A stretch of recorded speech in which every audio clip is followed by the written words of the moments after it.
Great. Welcome back. We're just laughing because we're doing synchronizing clapping and learning all about podcasting. That was and the best synchronized clap yet, too. We're getting better. Yeah. Already episode 2. Yeah. And we've improved greatly. So we're talking about spiritual leadership, and we're talking about those 3 elements. And so we had some references to the Affinity Gauntlet last episode. I'm trying to think of some more this time. I think Avatar. There's some, but that's a bit too. I think I'm getting too nerdy and off the main topic. And so we talked about Christ-centered as our last, the first of these elements. And so when we go into well-led governance, I said that correctly. That's the number 2, well-led. Well-led. Yeah, because last time I said it wrong, so I'm just checking. Well-led governance. My first question when I come to asking you guys about that and what that looks like and why that's one of the elements is why do we need it? And so if we're Christ-centered, He's the King of the kingdom. Why on earth are we putting in? Why is that important? I think because we have people in our churches, that's why we need to be Yep. well led. And we see all through the New Testament with the first church, New Testament church, in Acts and Peter and Timothy, lots of instruction to those who were appointed as elders and leaders. And 1 Timothy 5:17 says, elders who direct the affairs of the church well are worthy of double honour, especially those whose work is preaching and teaching. And That's good. he was saying that actually there's a lot of other work other than preaching and teaching and caring for the flock. And so he's recognising the weight and the responsibility of that. And because we work with people, we need to be really intentional about how we do that. And so this is a bit of a framework on how to do that well. Yeah, I love that. I love that passage. It's and there's enough.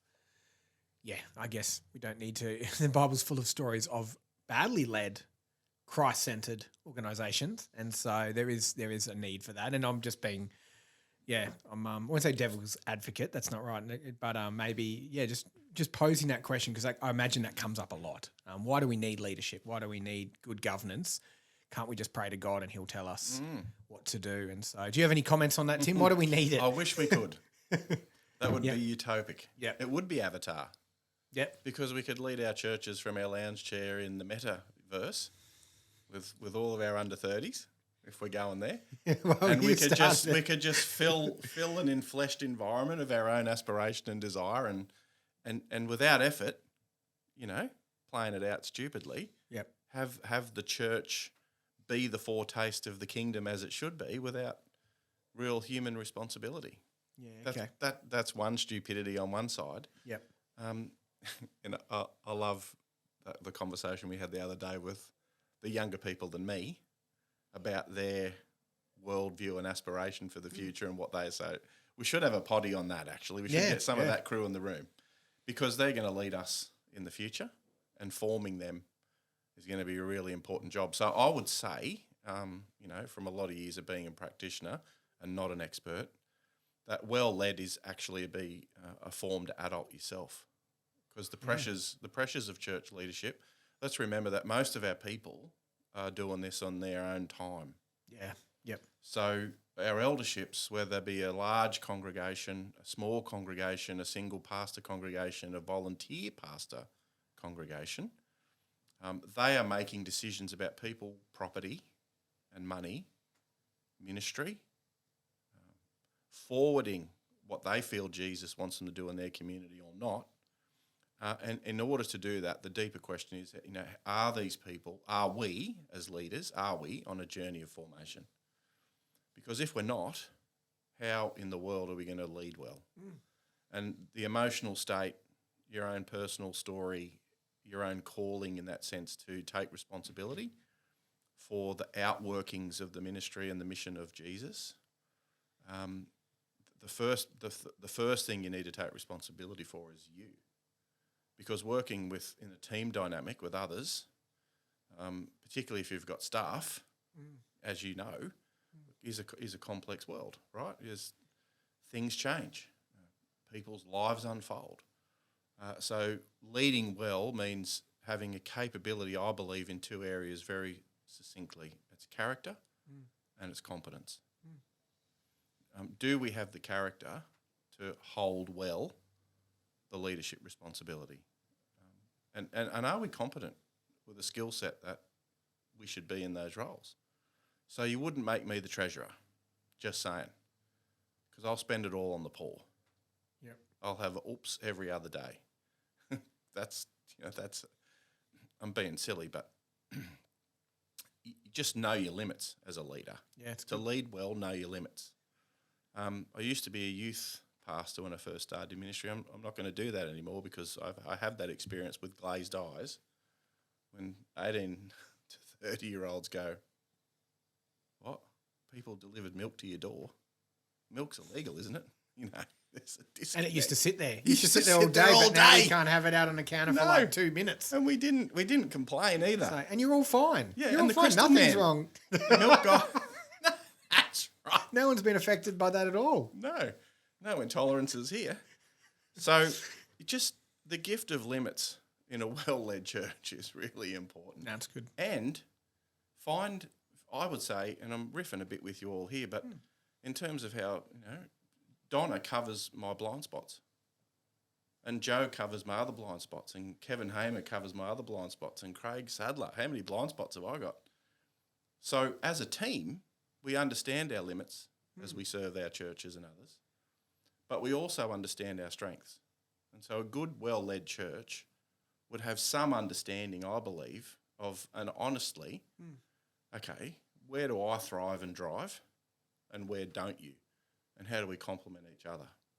So the formation of self and the formation of team are really important elements of being a well-led congregation or ministry or parachurch or organisation, I think. It's good. Yeah. It's good. And I guess the other question I got when I see this on paper, and this is what we're trying to do, is just not make this something people are seeing on paper or presented, but something that's tangible and why we've even got it there is, and look, it's only us three in the room and Lockie, and so you can just tell me, guys, is this a secret way though? Whenever I see governance or leadership, is this a way that Queensland Church of Christ can get rid of that dirty word of autonomy and take over? Is that what it's about? Well, hear our heart in that what I said in the first episode yep. about our heart is actually to release you to do what it is that God has called you to do. Yep. And so we actually want to support your mission, your congregation, your leadership, so that you can pursue that calling which you have to serve your community in whatever way that is. And so this is not us taking away from you, but actually kind of firming up and helping you do what it is that God's called you to do. I love it. But if you know where the third infinity stone is, if you can find that. It's a reference to episode 1. We already got in jokes. Well, Yeah. it can't happen. The infinity stones? This it's a great question. There's always Yeah. this. There has been forever. And Absolutely. I've been in 2 states, right? In Churches of Christ in 2 states. I grew up in the Catholic Church where that wasn't a question because there was an answer already. Oh, yeah, they already have. That, done. Yeah. There's, and it outworks across the globe amazingly. And it's in the Catholic Church history. It all started with a eldership and leadership package. They did. No, it didn't. I shouldn't even plant that seed. The Council So I don't of believe Nicene. these questions, by the way. I both work for a local church and, Yeah. and for the organisation, and I know that's not the heart, but it's good to clarify. Yeah, well, we actually are thrilled by locally driven, governed congregations who make the best decisions for the kingdom. Our movement, as such, is set up so that people locally take responsibility for these things in this conversation. To change our ecclesial environment would be, I think, for me, philosophically and theologically stupid. I don't think you get the best outcome for mission or for ministry. As a movement, what we try and foster, and beyond us, when we're all waiting for the gates to open for heaven, and for our forebears who came before us, there was a unity piece based on practice. We said, against the sectarian drivers of the day, we are not going to practice our faith that way and fight each other doctrinally. We're going to come together around the Lord's table, the priesthood of all believers. We're Christians, not the only Christians, and liberty and love, all that stuff was to say we're interconnected in such a way that we're on the same trajectory and there's alignment, but we're separate enough to express our faith locally as a movement and identify as being of Christ. That's it. That's the beauty of this thing. So, there are push and pull factors all the time of how we should solve some of the riddles of our modern day. But uniquely, we always drive back and we say, actually, the relationship's what matters. Steve, how are you going to do things at Burleigh? Tim, how would you do things elsewhere? And we unite to share that. We don't own it. Does that make sense? Absolutely. That's how I view our movement. And so practically, what is that? If you're a leader, you're listening to this, and you're interested in this, and now your fears have been taken over, have calmed down. Practically, what does it look like for the team, Church of Christ Queensland, to equip well-led churches? What does it look like to get in contact with you guys, or just what does it look like to have a conversation with you guys around that? Even some examples of some stuff churches are doing that is well-led or journeying through. Yeah, there's quite a number of elements within this. So a church would have a constitution, which really just sets out the framework of how they are structured, how they exist. They talk about their membership, they talk about their leadership, they talk about their vision and their values in that as well. And they talk about the parameters of how they're going to function and exist in the society today. It also, part of being well-led is about having good staff relationships or relationships with your volunteers or your ministry team leaders. So we make sure that those relationships are well set out, people know what they're doing, what their expectations are. We encourage them, we set good boundaries, we review our staff. We have a standard of who's on the governance group, and we review that governance group, elders board, whatever you call it, and we build into them as well. We make sure that that the finances have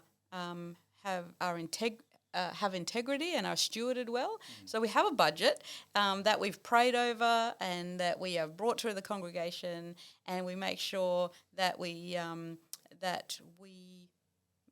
make our expenditure in line with that budget as well.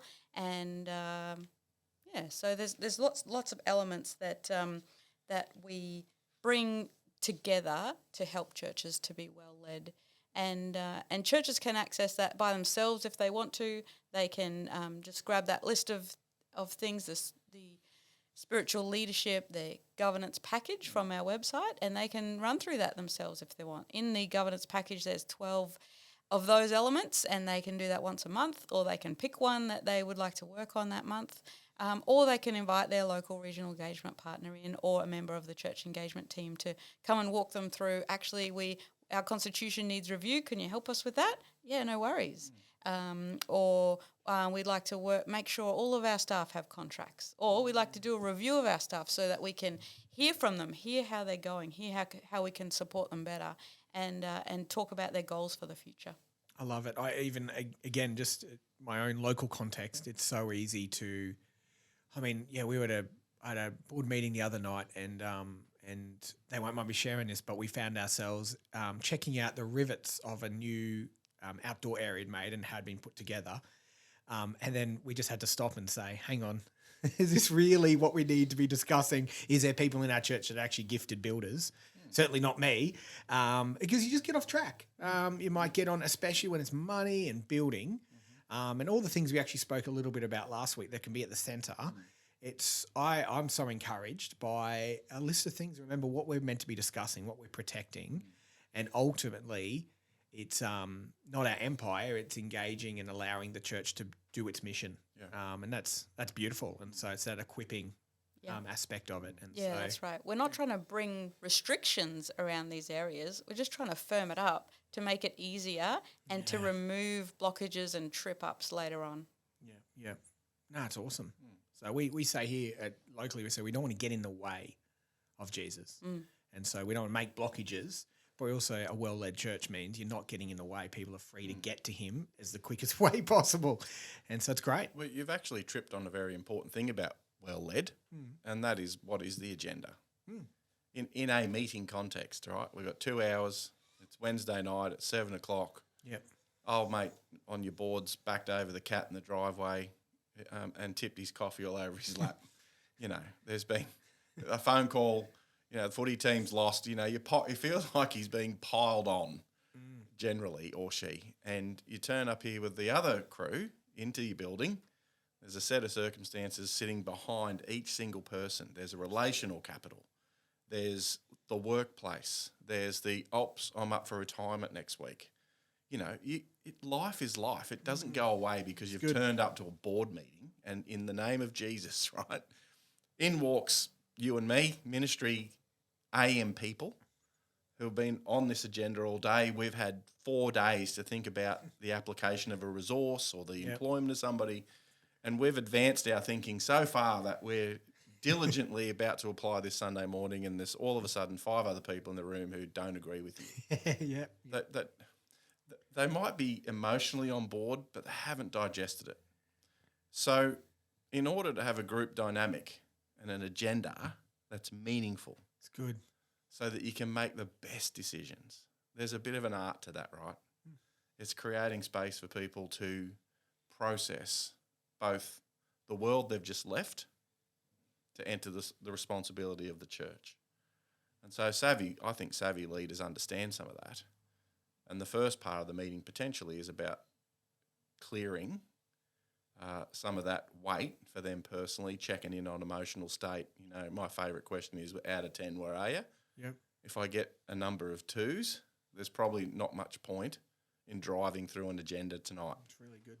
If I get a bunch of 8s and they're like, yep, I'm ready to be a 10 and I'm so full of the Spirit, let's have a prayer meeting like the Book of Acts, and okay, then there's probably 10 things you can decide on and have collaboration and co-collaborate together. But that agenda, I think, is significantly important for church leadership to be well led and create space for people to make the best decisions. Unrushed. Granted, things happen. But if that's a practice, then I think it's a life-giving meeting. That they're not all of a sudden re-backing over the cat because they're late. Sorry about cats if you're a cat person. I know Donna's got 2 cats, I've got 1. No cats were hurt. No cats were hurt. That's right. So just reflecting on that, I think well-led looks a bit in the practical sense. Yep. So oftentimes when Tim, Donna, Phil, yourself, others get called into a situation, I've learnt over the years, rather than tell me what's going wrong so I can fix it kind of conversation, it's better to go, hey, Donna, out of 10, given my hunch is this has happened. Yeah. She goes, yeah. I say, well, emotionally today, where are you at? And she goes, look, I'm 1, I want to be a 3. I go, okay, thank you for that. And by the time you've got a group dynamic checked in, you pretty well know the temperature of the next decision. And again, a savvy leader will say, let's park the agenda tonight. I've actually got to do some pastoral work here. And that's okay. So agenda's important. I also appreciate that with a resource or working document like this, that it comes on back of a heap of research and wider of what our whole churches or what different churches are doing, even beyond Queensland. It gives a chance to have a look at, I know a lot of our churches have been here a long time, and so it can feel like this was the biblical way to have a meeting. You need pepperoni pizza only, and you need this. But it's refreshing to see that, hang on, that might have been just something that's happened the last 40 years. That as long as it's, again, and leaning back on last episode, Christ-centered, that there's many different ways to lead, as long as it's well. And so, maybe it's changing up the pizza menu and you get Subway one night. It might be that extreme, or some various other ways. But I appreciate the research that's gone into this and the ongoing research on how to lead organizations. And because, and I guess this is what I wanted to open up, because the church doesn't look like, one of my favorite verses, Acts 2:42. What a beautiful description of the early church. But Can you give us that in Greek? I could, but it'd be wrong. So it was just us, and it wasn't going anywhere else. How good's your Greek, Donna? Not that great. Oh, great! for a Let me. podcast. So I guess that picture of the early church where they sold everything, they're meeting in homes, they're sharing over communion. Is it fair to say? And I guess I'm trying to turn this into a question. Is it fair to say our churches are a little bit more complex, not less or more powerful, but more complex than a home church that's just encountered the Holy Spirit? Is there a few more things going on that need to be led?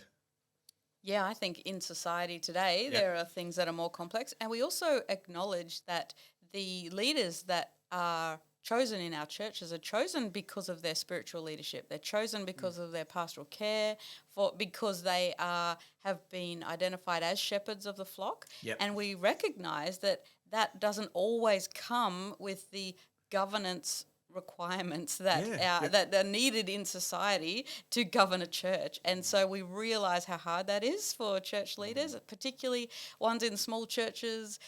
They're volunteering their time. They're leaders of their church because they love their people and they want to serve Jesus in that area, and then they're finding out they've got to have a constitution and contracts, and they've got to be registered with the ACNC and all of this stuff, and that feels really heavy for them.